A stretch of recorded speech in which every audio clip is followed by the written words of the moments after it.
কারণ ইয়েস তো বিএনপির কাছে নাই, আছে। আমরা যদি বলি দুর্নীতিমুক্ত নেতৃত্বকে ভোট দেন, ওইখানে কি পাওয়া যাবে? আমরা যদি চাঁদাবাজ মুক্ত একটি দলকে ভোট দেন, ওটাকে ওইখানে পাওয়া যাবে? আমাদের ভোট চাওয়ার অনেক অ্যাপ্রোচ করার এবং অ্যাগ্রেসিভলি ভোট চাওয়ার অধিকার তৈরি হয়েছে বাংলাদেশে। আমরা যদি বলি একজন ভোটারকে, আপনি কি চান বাংলাদেশ দুর্নীতি মুক্ত হোক, সে কি জবাব দেবে? না, না, হ্যাঁ। আমরা যদি বলি আপনি ভোটের অধিকার পান, নিজের ভোট নিজে দেবেন, যাকে ইচ্ছে তাকে দেবেন, আপনি এই পরিস্থিতি কি চান, তাহলে সে কি বলবে? চাই। আমরা নই, সাধারণ মানুষ কি বলবে, একজন নারী কি বলবে, একজন পুরুষ কি বলবে, একজন যুবক কি বলবে, একজন শিক্ষিত লোক কি বলবে? তাহলে এই সকল পজিটিভ প্রশ্নের আনসার হচ্ছে ইয়েস। আর ইয়েসের মালিক কে হবে? বাংলাদেশ জামাত ইসলাম। কারণ ইয়েস তো বিএনপির কাছে নাই, আছে। আমরা যদি বলি দুর্নীতিমুক্ত নেতৃত্বকে ভোট দেন, ওইখানে কি পাওয়া যাবে? আমরা যদি চাঁদাবাজ মুক্ত একটি দলকে ভোট দেন, ওটাকে ওইখানে পাওয়া যাবে?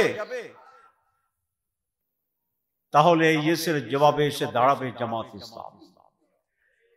আমি তো ক্যাম্পেইন করতে গিয়ে এবার বলবো যে আমাকে কেন ভোট দিবা না, এটা তোমাকে আমারে কনভিন্স করতে হবে। আমি এটা বলবো না যে আমারে এই কারণে তোমারে ভোট দিতে হবে। আমার প্রশ্ন কি হবে? প্রথমটি হচ্ছে আমার পজিটিভ অ্যাপ্রোচ, যে আমাকে এই কারণে ভোট দিতে হবে। কিন্তু 54 বছর বাংলাদেশের এই রাজনীতির ব্যর্থতা, শাসনের ব্যর্থতা, দুর্নীতির জঞ্জাল, অধিকারহীনতা, রক্ত এবং জীবনের বিনিময়ে সংগ্রাম এবং আন্দোলনের পরে আজ পজিটিভ ভোট চাওয়ার প্রয়োজন হবে। আজকে আমরা অ্যাগ্রেসিভ হব, আমাকে কেন দিবা না এটা প্রমাণ করতে হবে। আমি এটা দৃঢ় বিশ্বাস করি। আজকে যারা 4 জন এখানে ক্যান্ডিডেট হয়েছেন, তারা গিয়ে যদি এই কথা বলে আমার কেন ভোট দিবা না, ভোট না দেওয়ার মতো কোনো যুক্তি তারা প্রমাণ করতে পারবে না, দিতে পারবে না। এই কথা কি শুধু ক্যান্ডিডেটরা বলবে? কারা বলবে? প্রত্যেকে এগিয়ে বলতে হবে। সেই সিরিয়াসনেস আমাদের লাগবে। আমি দেখছি আপনাদের সকলের চেহারা তাজা, ফ্রেশ। নির্বাচনে সিরিয়াস হতে হলে এই চেহারার ভিতরে মলিনতা আনতে হবে। আপনাদেরকে বিধ্বস্ত দেখাইতে হবে, টায়ার্ড মনে হবে, মিটিং এ বসে চোখ বন্ধ হয়ে আসবে। তাহলে কি নেগেটিভ বললাম না পজিটিভ বললাম? কেন ঘুম ঘুম আসবে? আপনি রাতে ঘুমাবেন না, ক্যাম্পেইন করবেন। কেন আপনাকে বিধ্বস্ত দেখাবে? সারা রাত জেগে থাকার পরেও ফজর পরে আবার নির্বাচনের ক্যাম্পেইনের জন্য বেরিয়ে যেতে হবে। আমি একটি স্লোগান দিতাম সবসময়, এখনো দেই, restless day, sleepless night, untiring labour. নিদ্রাহীন রাত, বিশ্রামহীন দিন, অক্লান্ত পরিশ্রম। রাতে ঘুমানো যাবে না, দিনে বিশ্রাম নেওয়া যাবে না, ক্লান্ত হওয়া যাবে না। Election, selection, nomination, tension, collection, exhaustion, combination of all this shun is election. আমরা 4টি আসনে জিততে চাই, আপনারা হ্যাঁ বলেছেন, দিস ইজ নাথিং। কি বলেছি? This is. আপনি চান কি না চান, হু কেয়ার্স? Who cares? আপনি চান কি না এটা প্রমাণ করতে হবে। আমি চাই গিয়ে একটা ভোট দিলাম তাতে হবে না। আমি কিছু প্রশ্ন করবো, আপনারা বিব্রত হবেন না তো? ঢাকা শহরে এই পটুয়াখালী জেলা মোট কত লোক বাস করে কে বলতে পারে? পারবেন না। ঠিক আছে, আপনার যে উপজেলা সেই উপজেলার কত লোক বাস করে? জামাতের কত লোক বলি নাই। আপনার যে উপজেলা সেই উপজেলার কত লোক বাস করে কি বলতে পারবেন? পারবেন। আপনার ইউনিয়নের কত লোক বাস করে এটাকে বলতে পারবেন? ছোট হয়ে আসছে, পারবেন না। আপনার গ্রামের যারা ঢাকায় বাস করে তার প্রত্যেকের ঠিকানা, বাসা, বাড়ি আপনার সাথে যোগাযোগ আছে, আপনি চিনেন, প্রতিটি ঠিকানা চেন। আমি কিন্তু জবাব দিয়ে বিপদে পড়বেন না, সঠিক না হই না আমি কিন্তু দাঁড় করাবো। গ্রাম বলেছি তো, ছোট জিনিস না। গ্রামের কারা কারা এখানে থাকে, তার ঠিকানা কোথায়, তার বাড়ি কোথায়, তার ঘর কোথায়, তার বাড়িতে গেছেন কিনা, সে আপনার বাড়িতে আসছে কিনা, এরকম 100% কে কে জানেন বলেন? জানেন না। তাহলে ভোট কেমনে হবে? হবে। আমি মাসুদকে বলছি আমি একটু লম্বা সময় কথা বলবো, এই জন্য যে প্রশ্ন করার বক্তৃতা তো জ্বালাময় দিতে চাইলে, শুনতে চাইলে শেষ 10 মিনিট দেবো, এখন জ্বালাময় নাই। আর মাসুদ দিছে তো জ্বালাময়, অসুবিধা নয়। পুরো বাকি ক্যান্ডিডেট আছে আলহামদুলিল্লাহ। কি জ্বালাময় বক্তৃতা চান না কনস্ট্রাকটিভ বক্তৃতা চান? কনস্ট্রাকটিভ চান। তাহলে এটা আমরা জানি না, ঠিক আছে। পটুয়াখালীরটা জানি না, বাড়িরটা ধরি। আপনার গ্রামে মোট ভোটার কত, নারী কত, পুরুষ কত, এটা জানেন কে কে? জি জানেন? কি আশ্চর্য! আপনি নির্বাচন করবেন, জিততে চাবেন, কয়জন হাত তোলেন? আগে হাত তোলেন কতজন? তাহলে কত পার্সেন্ট হলো? এখানে যদি আমি 500 লোক ধরি, 6 জন উঠেছেন, কত পার্সেন্ট হচ্ছে? 1%? নো নো, 500-র ভিতরে 5 জন 1% হয় কি? 001। তাহলে বাকিরা নিজের গ্রামেরও কোনো খবর নাই। আচ্ছা, আরেকটা প্রশ্ন, আপনার গ্রামে গ্রাজুয়েট কতজন আছে? গ্রাজুয়েট, মাদ্রাসা গ্রাজুয়েট এবং জেনারেল গ্রাজুয়েট কয়জন আছেন বলেন? কে বলতে পারবেন? গ্রাজুয়েট। ঠিক আছে, কোন গ্রাম বলেন? আচ্ছা, এত লম্বা কইতে না, আপনার গ্রামের নাম, উপজেলা বলেন। এই গ্রামের আর কে আছেন? কেউ আছেন এই গ্রামের? আচ্ছা, কয়জন আছে গ্রাজুয়েট? 10 জন। মাদ্রাসার কয়জন? জেনারেল কয়জন? মাদ্রাসার নাই, মানে কামেল পাস, আলেম পাস নাই। আচ্ছা, এটা কি বিশ্বাসযোগ্য? আচ্ছা, মাদ্রাসার নাই। আচ্ছা, ঠিক আছে, আমি আজকে তো চ্যালেঞ্জ করতে পারবো না। কোন উপজেলা? 10 মিনা উপজেলা আমির কে? দাঁড়ান, আসুন, আপনি এটা কনফার্ম করবেন যে ওনার গ্রামে, এখন কনফার্ম করতে পারবেন মিটিং চলাকালীন? কেন পারবেন না? দাঁড়ান, পারবেন না কেন? এখন মিটিং চলাকালীন করতে হবে। কিভাবে পারবেন বলেন?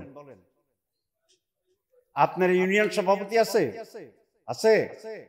এখানে আছে? ফোন আছে? তো ফোন করেন। ইউনিয়ন সভাপতিকে যদি এখন ফোন করেন, ইউনিয়ন সভাপতি গ্রাম চিনবে?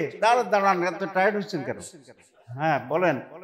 ইউনিয়ন সভাপতি, আগে আমার কথাকে শুনেন, ফোন আগে করেন না। আচ্ছা, ইউনিয়ন সভাপতির ফোন আছে, এই গ্রামের নাম চিনবে? চিনবে। তাহলে এখন আপনি ফোন করে এই গ্রামের নাম বলে, গ্রাজুয়েট মানে আলেমের পরে নাকি ফাজিল, ফাজিল থেকে কামেল আর জেনারেল ডিগ্রি থেকে উপরে মোট কয়জন আছে এটা আপনি আমাকে জানাবেন। আচ্ছা, আমার এই কথা প্রশ্নের গুরুত্ব আছে না এমনি বিব্রত আছে? গুরুত্বপূর্ণ প্রশ্ন। আচ্ছা, কি বলেছি? নির্বাচন টেনশন তো শব্দ একটা বলেছি। নির্বাচন এমন টেনশন হইতে হবে যে রাত্রে অটোমেটিক ঘুম আসবে। অনেকে বলছেন আমরা স্বপ্ন দেখি, স্বপ্নের একটা ডেফিনিশন দিচ্ছে এপিজে কালাম, আব্দুল কালাম। উনি বলেছেন যেটা আপনি ঘুমের ভিতরে দেখেন সেটা স্বপ্ন নয়, ওটাই স্বপ্ন যে আপনাকে ঘুমাতে দেয় না। বুঝা গেছে না? বুঝা যায় না? This is election and tension of the election, যেটি রাত আপনাকে ঘুমাতে দেবেন না। উপজেলা আমির সাহেব আবার দাঁড়ান, আপনাকে উনি বিপদে ফেলছে, আমার কোনো দোষ নাই। আপনার উপজেলাতে মোট ইউনিয়ন কয়টা? 7টা। তো 7টা আর গ্রাম কয়টা? আমি একটা বেজাইলের লোক, কি মনে হয় আপনাদের? বলেন গ্রাম কয়টা বলেন?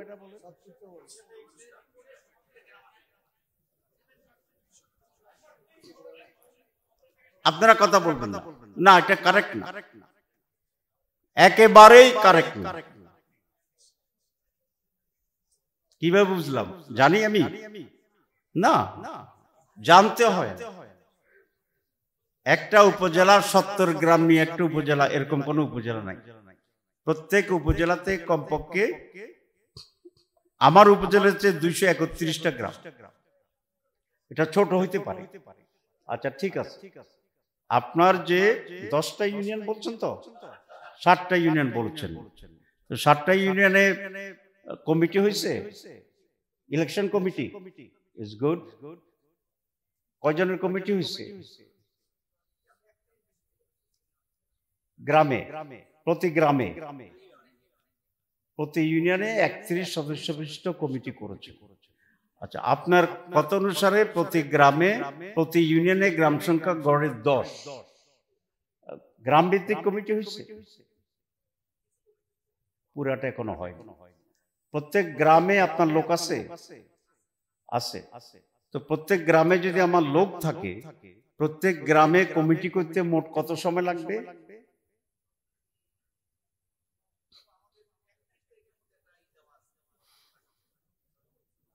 এটা তো জিজ্ঞেস করি নাই, আমি আপনাকে জিজ্ঞেস করেছি প্রত্যেকটা গ্রামে আপনার নিজস্ব লোক আছে, এরকম গ্রামগুলোতে কমিটি ঘোষণার জন্য মোট কত সময় লাগার কথা? 1 মাস। আর 31 তারিখে কি সময় দিছেন? জি জি, 31 তারিখের আর কয়দিন আছে? জি, 7 দিন আছে। করবেন বলছেন 1 মাসের ভিতরে, আবার কইছেন 31 তারিখ করবেন, কথা করবেন। তো কোনটা করবেন? কথা তো 2 রকম কইছেন। জি, সময় দেওয়া আছে। ও আচ্ছা, কিন্তু আপনার লাগবে বেশি। কেন? একটারে ধরি, সবাইরে ধরা হইতেছে নাকি? আচ্ছা, আর ওনারা তো দিছে উনি। তো বলে আপনার বেশি লাগবে কেন? জি জি, কি সংকট দেয়? ইউনিয়ন সভাপতি আছে কিনা? আছে। গ্রামের লোক আছে? আপনি আছেন? আপনি কোথায় থাকেন? এলাকায় থাকেন। তো তাইলে গ্রাম ভিত্তিক কমিটি ঘোষণা দিতে কত সময় লাগবে? আপনি কত পারবেন তো আমি জিজ্ঞেস করতেছি না। দেখেন, আমি জিজ্ঞেস করতেছি কত সময় লাগার কথা, উনি বলতেছে 1 মাসের ভিতরে করব। এই প্রশ্নের জবাব দিলে কত নাম্বার পাওয়া যাবে? জি, 0। তাহলে আপনি পাইছেন কত? বলেন বলেন, কত পাইছেন? আচ্ছা ঠিক আছে। আপনার লেখাপড়া কি? আপনার প্রফেশন কি? BA pass. মাশাআল্লাহ।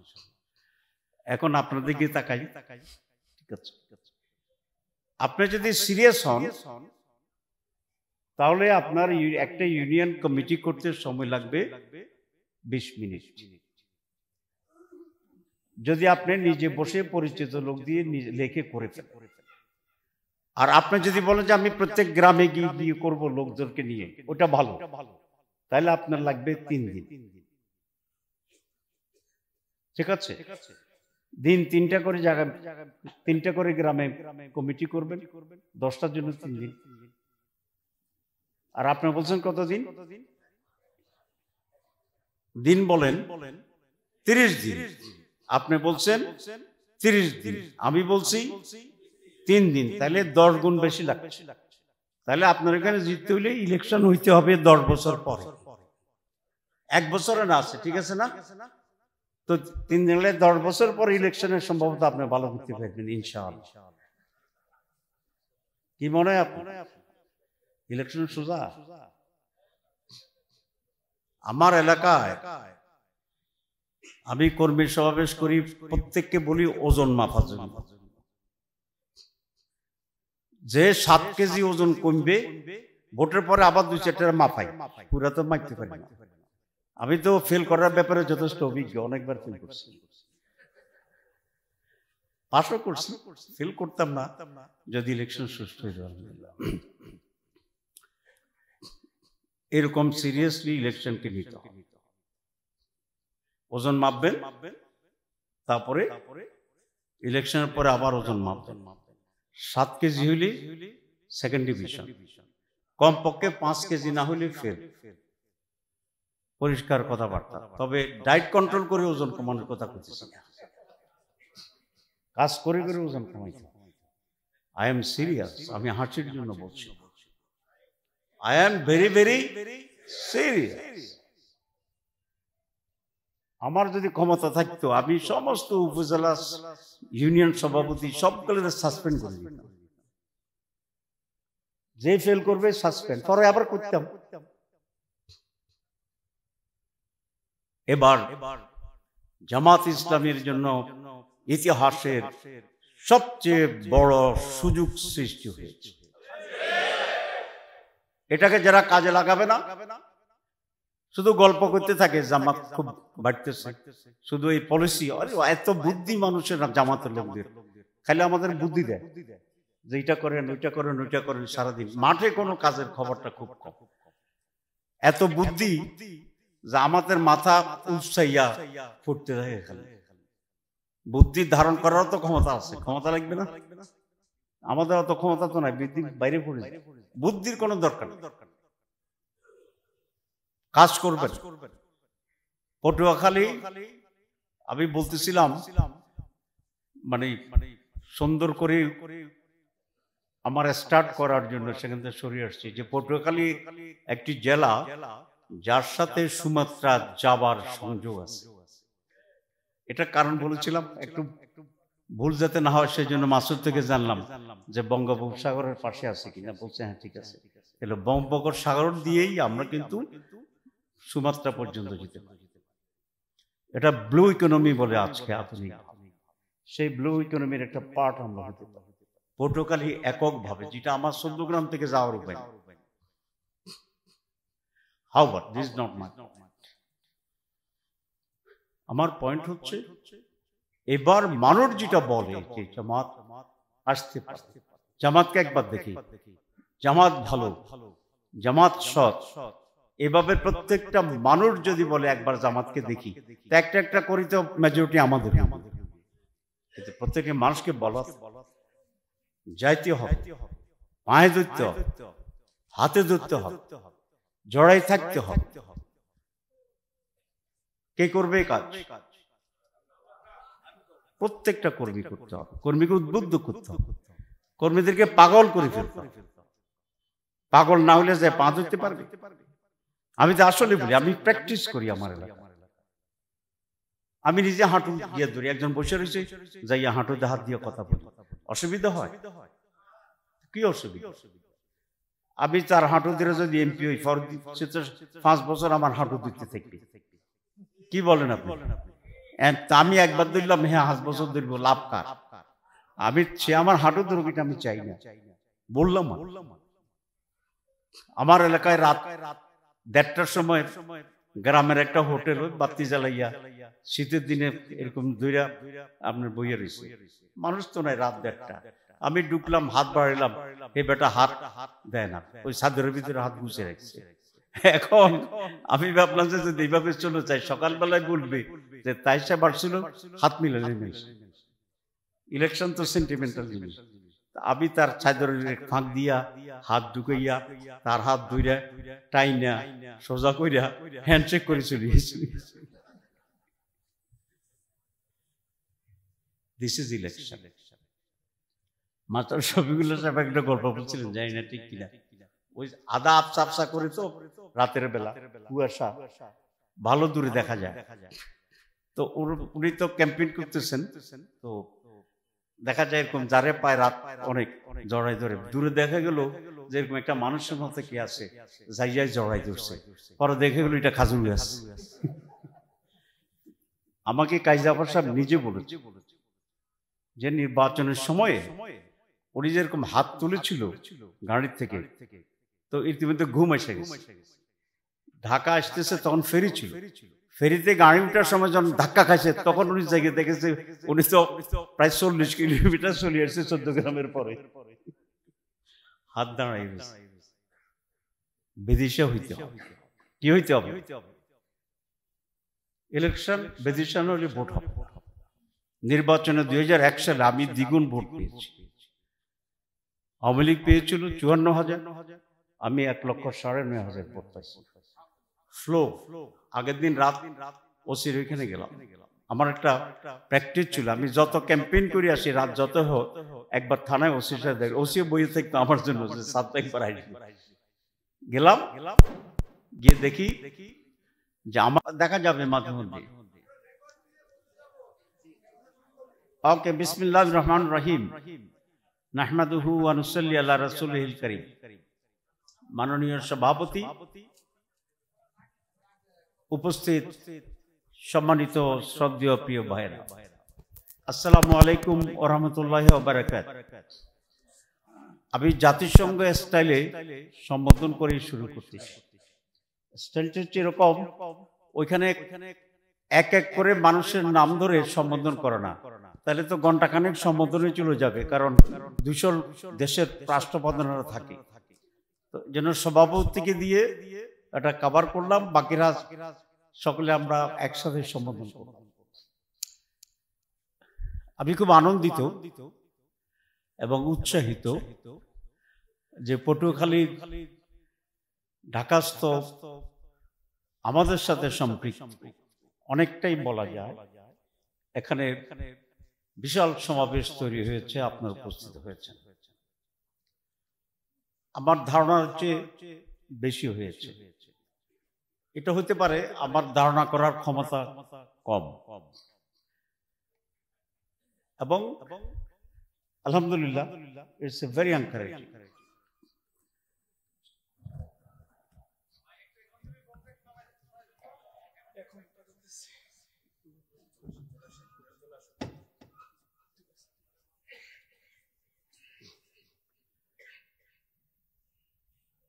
আমরা 4টি আসন পটুয়াখালী, সম্ভবত বহু বছর পরে 4টি আসনেই আমরা নির্বাচন করার সিদ্ধান্ত নিয়েছি।